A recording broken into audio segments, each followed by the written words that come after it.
नमस्कार, बहुत स्वागत है आपका। आप देख रहे हैं रिपब्लिक भारत। आपके साथ मैं हूं सलोनी श्रीवास्तव मेरा, और लगातार बड़ी खबर पर हर अपडेट हम आपको दे रहे। बड़ी खबर क्या है बताएंगे आपको मेरे सहयोगी दीपेश। बहुत बहुत शुक्रिया सलोनी। और इस वक्त की बड़ी खबर सबसे पहले बता देते हैं, रक्षा मंत्री राजनाथ सिंह के घर बड़े अधिकारी पहुंच चुके हैं और अधिकारियों के पहुंचने के बाद ये इस वक्त बड़ी अपडेट आपको बता रखेंगे। रक्षा मंत्री के घर अफसर पहुंचे हैं, एनएसए अजीत डोभाल के सीडीएस पहुंच चुके हैं, थल सेना अध्यक्ष भी मौजूद हैं और जनरल मनोज पांडे भी वहां पर मौजूद हैं। तो आपको जानकारी दें कि तवांग मसले को लेकर अब रक्षा मंत्री राजनाथ सिंह को पूरी अपडेट दी जा रही है, पूरी ब्रीफिंग की जा रही है, जानकारी रक्षा मंत्री राजनाथ सिंह अधिकारियों से जुटा रखेंगे सलोनी।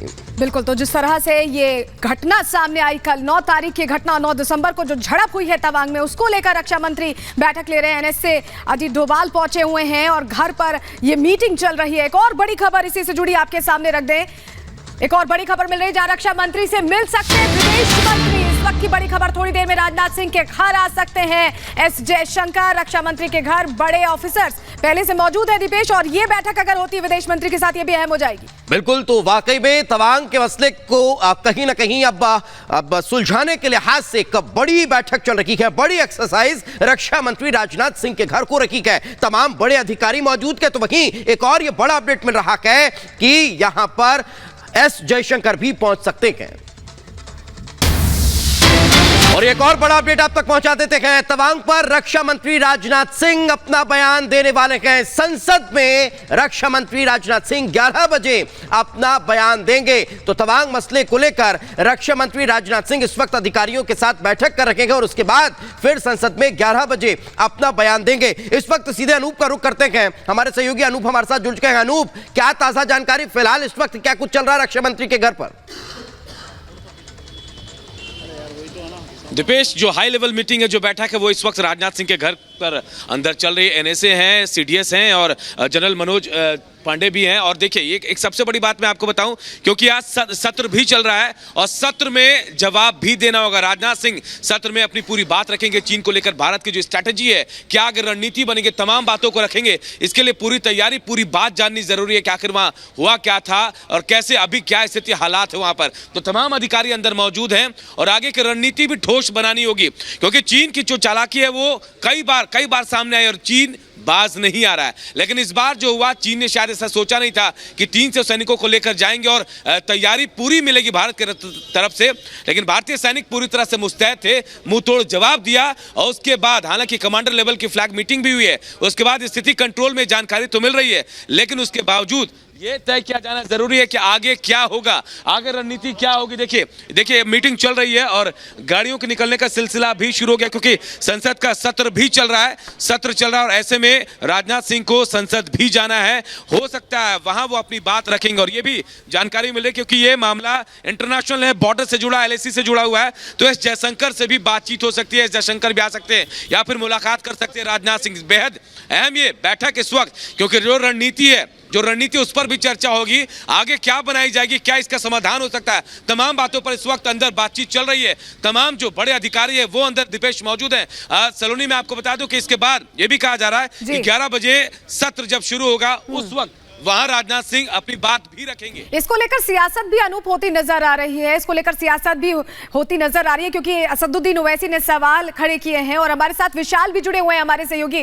विशाल, आज संसद में जब अपनी बात रखेंगे रक्षा मंत्री, तो उस पर भी निगाहें टिकी हुई हैं, क्योंकि ये पूरा मसला ऐसा है, गंभीर मामला है। गलवान के बाद वैसी ही घटना दोहराई गई है, लेकिन भारतीय सेना ने जवाब दिया, लेकिन सियासत भी जमकर हो रही है। विशाल जी बिल्कुल, देखिए, चीन की तरफ से ये नापाक हरकत कोई पहली दफा नहीं की गई है। इसके पहले भी हमने देखा कि किस तरीके से बार बार चीन जो है वो घुसपैठ करने की कोशिश लगातार करता है।